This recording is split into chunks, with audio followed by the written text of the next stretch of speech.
So guys, Trump has said that there is no going back in the ongoing massive investigation to uncover all those who are sponsoring, terror groups like Boko Haram in Nigeria. Also, Nnamdi Kanu has written an open letter. But before I allow you to take a look at that letter, that Nnamdi Kanu wrote, take a look at what Trump said. And Trump is saying that no going back because all these things have got to stop. The questions we should be asking ourselves is, does it mean that the Nigerian military didn't know that this kind of money, millions and billions of dollars were being sent to fund all these terror groups? Does it mean that the Nigerian government is unaware that such amount of money was being brought into the country and was being given to these bad guys, to fund all their terror group? Or does it mean that even the northerners, like some of the northern elders, the imams them, does it mean they are not aware, or they were aware that such a thing was going on, but they decided to cover it up?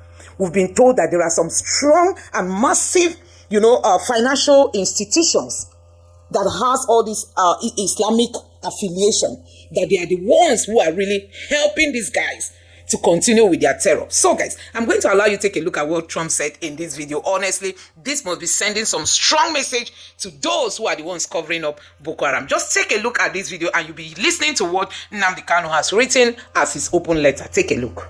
They have a bunch of dishonest people. They've created ISIS. Hillary Clinton created ISIS with Obama. Created with Obama. About it, and some of the things that we found, which are shocking. Billions and billions of dollars in waste, fraud, and abuse. And I think it's very important. And that's one of the reasons I got elected. I said, we're going to do that. Nobody had any idea it was that bad, that sick, and that corrupt. And it seems hard to believe that judges want to try and stop us from looking for corruption, especially when we found hundreds of millions of dollars worth, much more than that, in just a short period of time. We want to weed out the corruption. And it seems hard to believe that a judge could say, we don't want you to do that. A U.S. congressman, Scott Perry, made headlines by alleging that USAID funds were funneled to Boko Haram and other terror groups. So this claim has sparked debate about oversight mechanisms in foreign aid distribution. Given that the USAID has historically worked to counter extremism and the like, how plausible is it that funds could have been diverted to groups like Boko Haram? PK. Well, I do not have evidence to support what Scott Perry, the Republican congressman from Pennsylvania, said. But America has a history of subversion, a history of making life difficult for third world countries, especially countries that are doing well, that the leadership shows a good level of independence.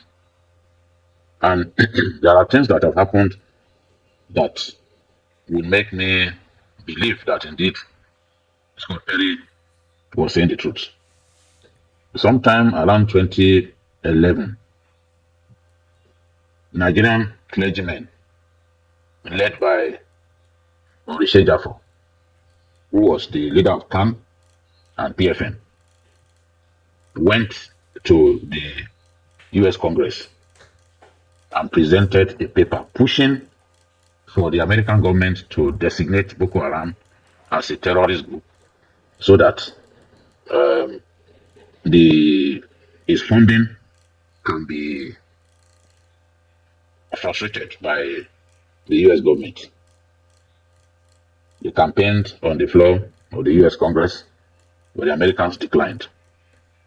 They refused to designate Boko Haram as a terrorist group. In fact, the then US envoy to Nigeria on the floor of the Congress disagreed with the Nigerian clergymen led by Orishe Jafo.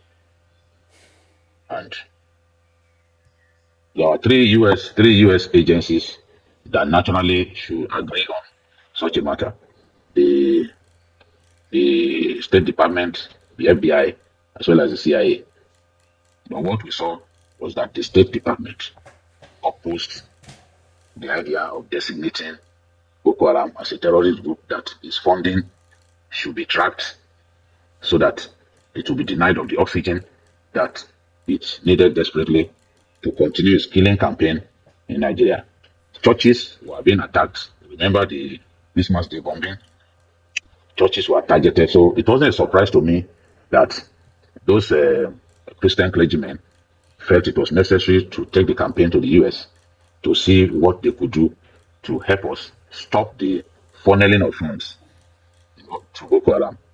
Boko Haram was Boko Haram led by Shekau became affiliated to ISIS, and for that reason, it was naturally entitled to funding by ISIS. And Boko Haram even adopted the ISIS logo. So you see the ISIS logo on this map. Now, after this, the government also made moves to buy weapons from the Americans, game-changing weapons that could have made a big difference in the war against terror. The Americans bluntly refused to sell weapons to Nigeria, citing the so-called Leahy Law, which, in their view, the weapons could be used to kill people who are not terrorists, could be used to attack activists, pro-democracy activists, and the rest of them. They didn't sell weapons to us. And when we tried to buy weapons through the third party, I remember the Chinook helicopters, the US Chinook helicopters has the capacity, can be used for troop extraction, and it can also be used, it can be fitted with a gunner, so it can be used in offensive capability. It can also be used as an air ambulance. So this Chinook helicopter was very, very important.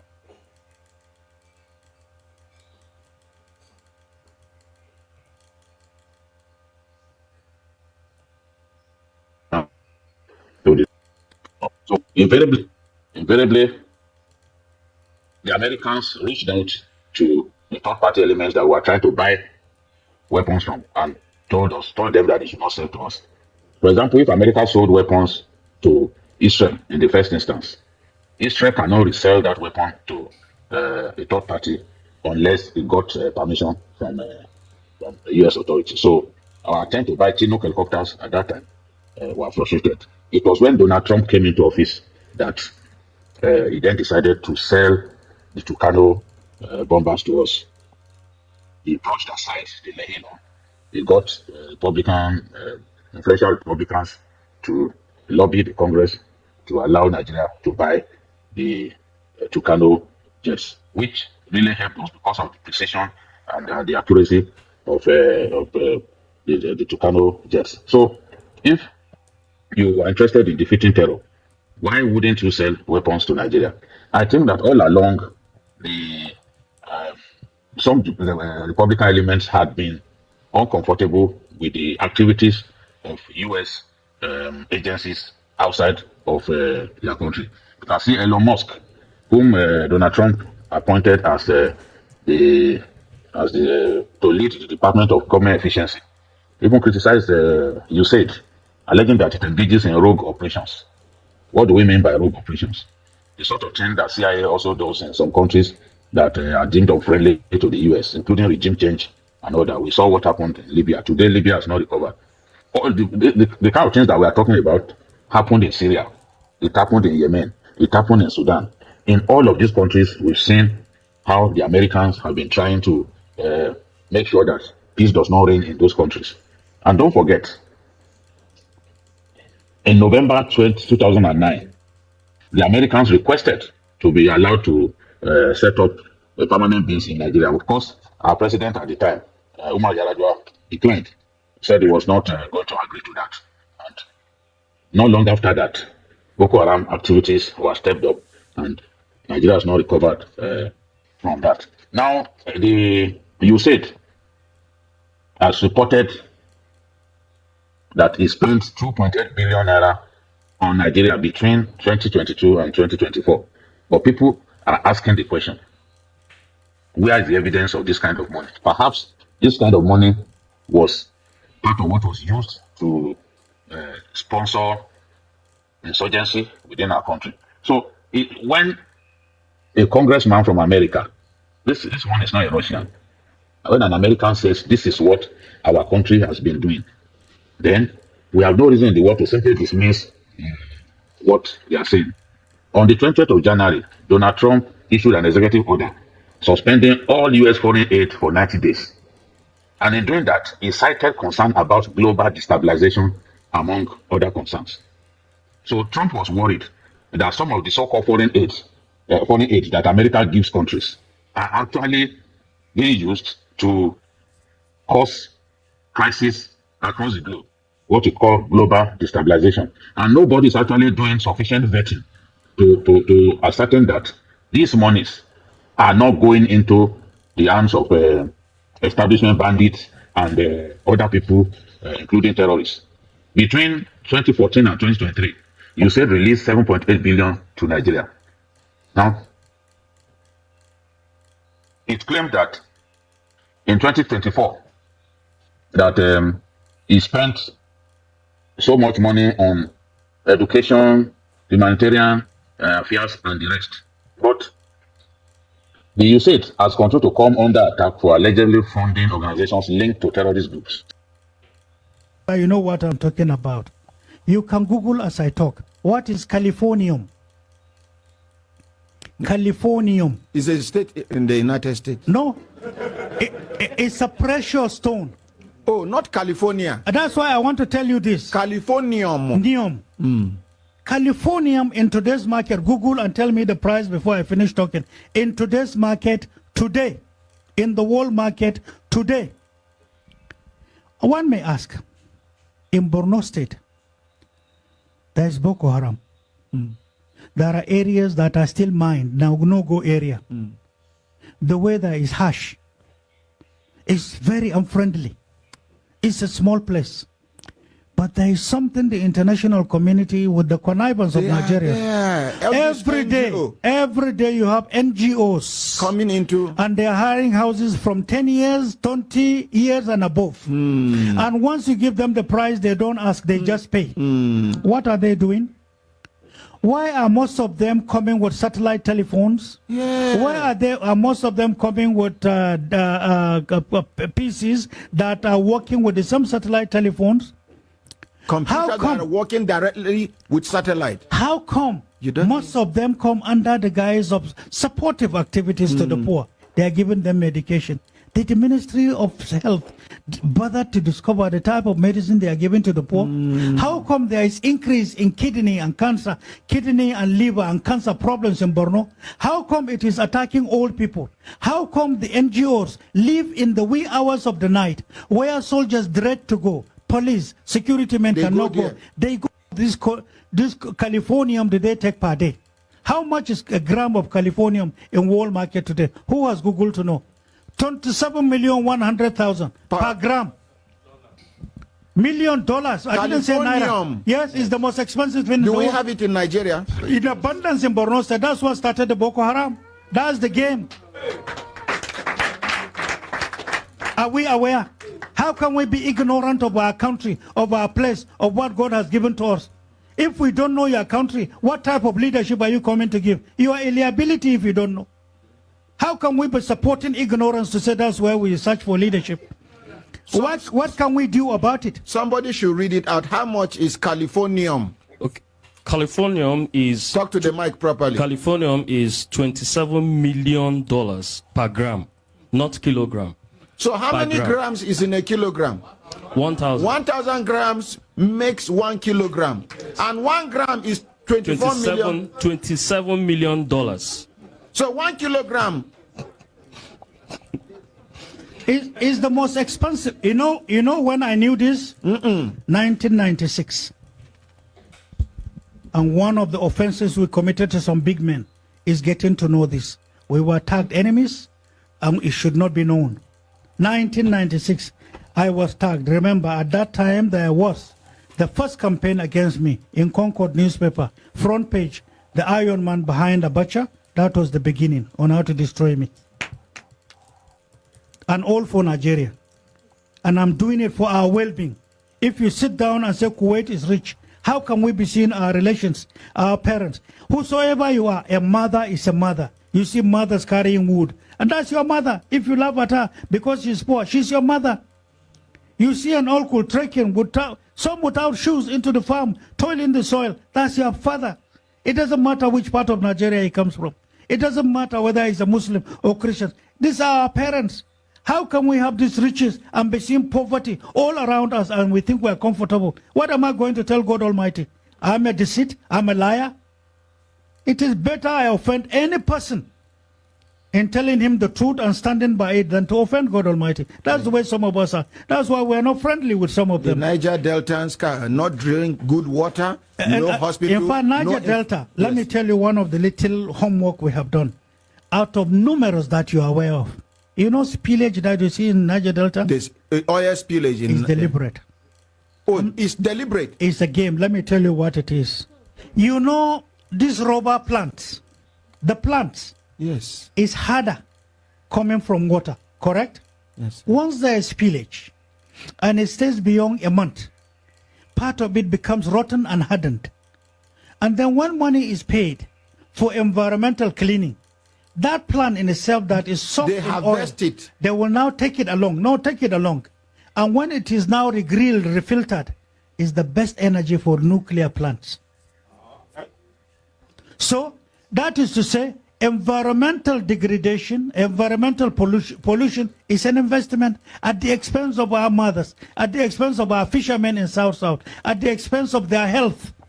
And who has ever spoken about this? I'm sure you never heard of this. Are we getting educated? Yes. Are we getting educated? Yes, sir. That's why some of us, I know I'm a northerner, and I know how much we invested in getting to know the ills and the abuses against our people. In South, there are many people unconsciously are being used against the environment. Little money, weapons, drinks, everything goes. But they are killing the country. They are killing the family. Look at the health. Go to Port Harcourt, take your bath. Come out and see. Come out, 10 minutes after, take handkerchief, clean your face. You are oily. That is what you are inhaling into your lungs. For how long? How much of this health hazard is affecting people? How much have we done in cleansing the environment? How much have we invested in having clean air? Since 1965, drilling is going on. We don't care about the health and welfare of the people. What is our name? You have too much money, and when you are to use it, a certain foreign country will tell you never. And so we have the resources, but then the resources is owned by animals. That's the way they see us. How can we accept that? You know what I'm talking about. You can Google as I talk. What is Californium? Californium. Is a state in the United States? No. It's a precious stone. Oh, not California. That's why I want to tell you this. Californium. Californium in today's market, Google and tell me the price before I finish talking. In today's market today. It's difficult to simply dismiss some of these allegations because the country has a history of subverting countries, the leadership of countries that it does not like. So now people are calling for investigation of, you said, claims of having spent 2.8 billion between 2022 and 2024 in Nigeria, whereas our people cannot see the evidence of that. Yes, the Southwest is safe. People argue that Southwest is largely safe because a lot of their interests and investment are actually here. Many of their citizens actually live in the Southwest, especially Lagos. And Perry even cited, you said, reported funding of $136 million for building 120 schools in Pakistan. And he's saying that these schools do not exist. So where did the money go? That is the question. Where did the money go? So these Americans, these Republicans are convinced that over the years, some of these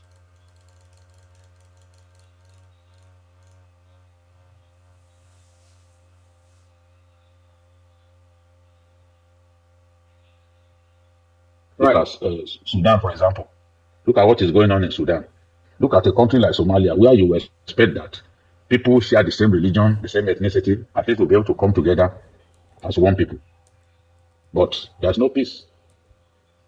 Somalia is 100% Muslim. Yet, there's no peace in that country, and they continue to fight one another.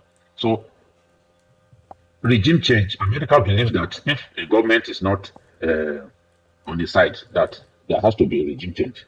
It does not also want to see African countries prosper so that they will continue to be dependent on America and the West generally. That is what is called neocolonialism, where countries remain beholden to their colonial masters. So I believe that the claims by the you said has to be investigated thoroughly. The claims made by Scott Perry, the U.S. congressman, has to be investigated because the perpetual insurgency that is going on in our country has, in my view, there is foreign involvement in the perpetual insurgency going on in our country, and we do not have to look too far. The Americans are only interested in their interest. They want to continue to be the ready-made market for people in our country. As our people are going abroad in the name of Japa, or what many people call economic immigration, it makes them happy because they do not want the continent of Africa, where more than 2/3 of the big resources of the world, mineral resources, are located. They do not want stability in those countries. They will rather sponsor insurrection, insurgency, so that those countries will not have peace. Because if they have peace and they have a succession of good leaders, they know that they will not have any reason to depend on the West. So I believe that the claims made by Scott Perry, made by Elon Musk, are claims that are not far-fetched. Absolutely. They have to be investigated. That's right. So the US has spent billions on counterterrorism efforts in Africa, including through programs like the Trans-Sahara Counterterrorism Partnership. So if USAID funds were indeed diverted, what does this say about the effectiveness of US counterterrorism strategies in Africa? And how should African countries, especially ECOWAS, respond to this, especially in the wake of the Sahelian countries like Burkina Faso, Mali, is it Chad, that are kicking out France on a very similar allegation? Yes, France will claim that it loves its previous colonies, but everyone knows that what France is doing is simply to exploit those countries. They're exploiting the resources of those countries. They want to have unfettered access to the mineral resources of those countries. Now, those countries are becoming wiser now, and they know that for their own prosperity to be assured, they need to expel the French from their countries. It's happening one after another. These African countries are turning against France because you can see that the French have nothing to offer other than promoting violence, promoting instability in those countries. The people have the right to determine who their leaders should be, not the French, not the Americans, not the Britons. And I know that these concerns that Scott Perry had raised will not simply be brushed aside. And Elon Musk also said the same thing, that they are carrying out rogue operations similar to what the CIA does. So all of the money that they claim that they have spent in Nigeria, people can't see all of this money. If you released $7.8 billion to Nigeria, if you claim that you spent $7.8 billion between 2014 and 2023, then we need to see what exactly these monies were spent on. That is the point. Otherwise, one will be led to believe that a good portion of the money had been used to indeed sponsor terrorism, sponsor instability in Nigeria, just as we are seeing in Mali, Burkina Faso, many of the countries not far away from us. Right. So let me take one or two comments. Evangelist Julius Omorobe says, only God knows what Boko Haram would have done to Nigeria and West African nations if Donald Trump didn't help Nigeria with weapons. Promise John says, Obajide, good evening. You are doing a great job. May God continue to bless you. Amen. Evangelist Julius, okay, he said, Abdullahi Kashim Ibrahim says, well done, Babajide. Keep doing the good work. May God bless you with a long life, best of health, and a prosperous future. Amen. Uluwole says, okay, knowing what they have done at other countries in destabilizing them, they can definitely do this to Nigeria as well. Nelson at the fair says, I'm not convinced that the claim is true. However, Scott Perry and Elon Musk should be investigated because we should be aware and alerted of the national blackmail to win the heart of Nigeria and Africa. So another comment from another source, James Patterson says, if this is true, it wouldn't be the first time the US has played both sides. They fund conflicts and then swoop in as saviors. Classic imperialism. Fatima Hassan says, so the US can send billions to fight terrorism, but also accidentally fund terrorists. And we wonder why Boko Haram keeps resurfacing despite all the so-called counterterrorism efforts. And okay, so my question to you, PKO, I'll take other comments later on. If this allegation, do you think this allegation is far-fetched, especially considering the US government's continued funding of the Israeli regime under the Benjamin Netanyahu, providing bombs and ammunition that have killed thousands of women, children, aid workers, and journalists? Despite Netanyahu ignoring the ICC's invitation, he still enjoys unwavering US support. So given these patterns of US, double standard, could it be plausible that American aid, whether through USAID or other channels, have inadvertently or deliberately ended up in supporting terrorist groups like Boko Haram? Looking at some of this that we are seeing on the international screen, like Al Jazeera, BBC, and some other Western media, bringing us this news as they happen. You see, whether we like it or not, some of the actions of Israel are terrorist in nature. When you bomb habitations of kids, of women, that's no longer a war. It's a genocide. And there have been so many of such cases reported.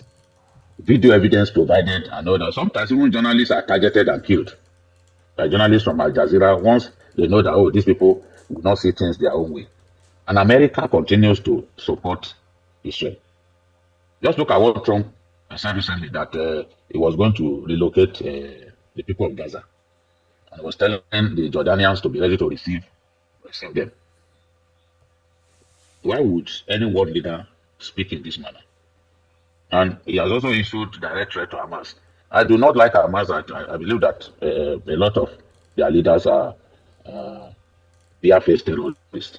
But you can also not fail to recognize the fact that in that region where they found themselves, the barrel of the gun actually rules. So some of the actions are dictated by the actions of Israel that has occupied their lands for many years. Israel fights with the Arab states, and when it wins, it seizes their land and begins to build buildings on such lands. The Golan Heights, for example, Israel seized it from Syria after the 1967 war. And despite all United Nations resolutions, they've refused to return those occupied lands. And America would always back Israel. When there's an attempt to hold Israel account, America will use its veto to protect Israel. So many people thought that that Trump come to whip Israel into line. They've been disappointed because you can see the bare-faced support for Israel that Trump has demonstrated, even punishing a United Nations agency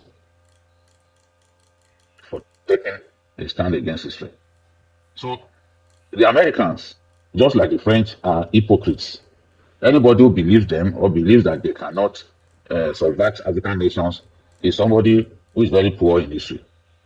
Some of Africa's best leaders have been eliminated because they felt that they were too radical. Patrice Lumumba comes to mind. Yes, Patrice Lumumba comes to mind because he was just too radical. They will take out such a person. Look at the problem that they caused in Libya. After trying to cause regime change by other means, they eventually declared the war. They left that country. Yes. They left that country in a bad state. And when they chase away these leaders, they give us terrible leaders in return. Look, can you compare Blaise Compaoré with Thomas Sankara, for example? Because that was the direct opposite of Sankara. So they do not mean well for us. Anybody who, if their own countrymen are questioning where the so-called funds are being used, and they are saying, okay, they said they built projects, 120 schools in Pakistan, and there's no evidence that any school was built, you will know that it was just a small screen to funnel money to anti-government forces, to terrorists, to ensure that instability reigns in that country. And Pakistan is not far from Afghanistan, so they can actually move money even from there to cause disruptions in neighboring Minister. So they do this. They've been doing it for long. But it's just recently that an American will come out to say, look, this is what you've done. And he gave instances. He gave instances. So I'm convinced that to a large extent, this is true. What we must not do is to imagine that these people love us, they want our progress. No, they do not. And they have no business getting involved in the leadership of our country, trying to determine who rules us, which leader emerges. You can imagine when John Kerry came to Nigeria, John Kerry had made up his mind, just like the Americans, that there has to be regime change, that Jonathan had to go. I'm not saying Jonathan's government was a perfect government. Yes, corruption was right.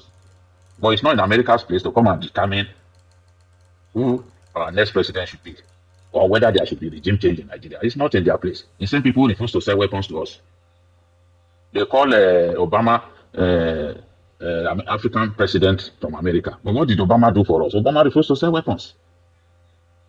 There were people who caused the crisis in Libya, and now they've not been able to solve the problem. The country is broken into different parts, ruled by gunmen. That's a country with stability. They succeeded in creating crisis, and then they left the place. They've done the same thing in Syria. They've done it in Yemen, Sudan. I do not have big evidence that this is what is going on, but I have no reason to dismiss what an American congressman has said. I have no reason at all to dismiss.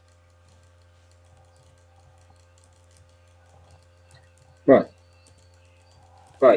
Vicky, are you there? Yes. That's right. So let me take one or two comments and then ask my last question because of our time. Okutum says the fact that they never designated Boko Haram as a terrorist group, that is unacceptable. While America did sponsor terrorist group in Syria, what did we expect? Evangelist Julius, okay, no. Nelson Adifes says Evangelist Julius, okay, no. I think some people are actually attacking themselves here. Okutum also said America is like Chancellor Palpatine of the Galactic Republic in Star Wars, but also the Dark Lord, using the separatists to attack the Republic, ruthless America. Okay, so Nelson Adifes says, Vicky, please go and lecture history in universities and write books on history for secondary school students. You're wealthy in history, even across the world. Thank you very much, Vicky. You can hear that. So they are requesting that you take on additional task beyond seeing you analyze, trending issues on TV and online. Timothy Adegbite says, thanks, Vicky, for the insightful and great analysis, as always. You're very much appreciated. And also, let me take this comment here. Sophia McGregor says, just like they armed Israel to commit war crimes, now we're hearing they might have helped Boko Haram too. The US isn't fighting terrorism, they are managing it. Mohammed Suleiman says, Boko Haram has been terrorizing Nigeria for over a decade. If US money has been reaching them, then who in Nigeria is facilitating it? Corruption plays a big role too. Okay, so this person is saying that US couldn't have been doing this without having someone collaborating with them from within Africa, Nigeria, for instance. I asked the question earlier, and I think you've not really answered that, as to how should African countries react vis-a-vis what Mohammed Suleiman is saying, that there must have been internal collaborators from within Nigeria and Africa at large. So how should they handle this? So that if we don't need US, probably we don't need some of these Westerners. These Western countries are former colonialists. What should we do? Nikhil, final question. We have to look for internal means to solve our problems. We need good leadership. Nigeria has no business taking aid from these countries of the world because we are too blessed as a country. We are blessed with fantastic weather. We are a country that should be able to feed itself. If Indians can feed themselves, if Indians can grow as much rice as they are growing, what is our problem? 2 states in Nigeria can grow all the rice that we need. Just 2 states, Niger and Borno State. They can grow all the rice that we need. Kaduna State and probably 2 more states can grow all the maize that we need. You go to the Saminaka area in Kaduna, they grow maize on a very big scale. If we have good leaders, the potential of our country is tremendous. But we've never really been fortunate to have the kind of leaders that can make tremendous change happen in our country. We don't need aid from any of these people, any of these countries. And when they talk about internal collaborators, of course, we do have 400 Boko Haram funders of Boko Haram were arrested in UAE and sent to Nigeria for trial. 400, I'm not saying 40. People were sending money to Boko Haram for them to continue to destabilize our country. 400. UAE arrested them, sent them to Nigeria. If it was charged, by now they would have executed all of them. Those that charged, arrested for being members of Boko Haram, they didn't waste time. They were killed by firing squad. So there are collaborators within Nigeria and outside of Nigeria.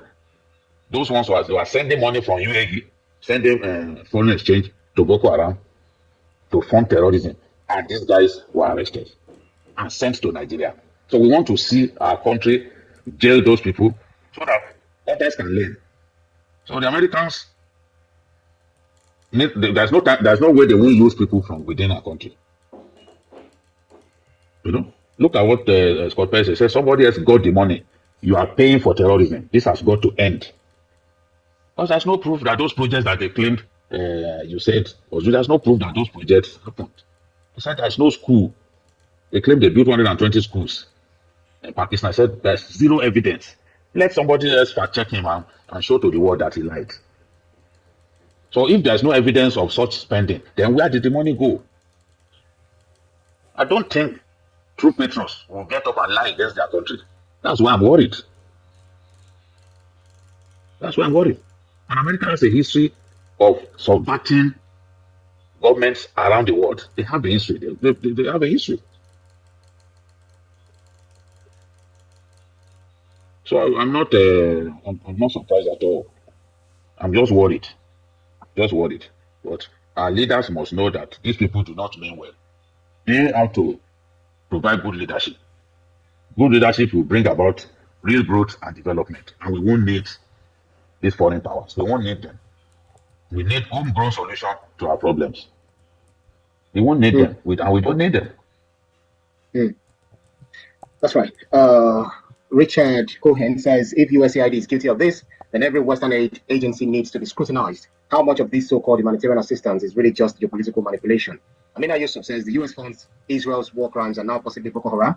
Africa needs to wake up and stop relying on Western aid. It's never truly free.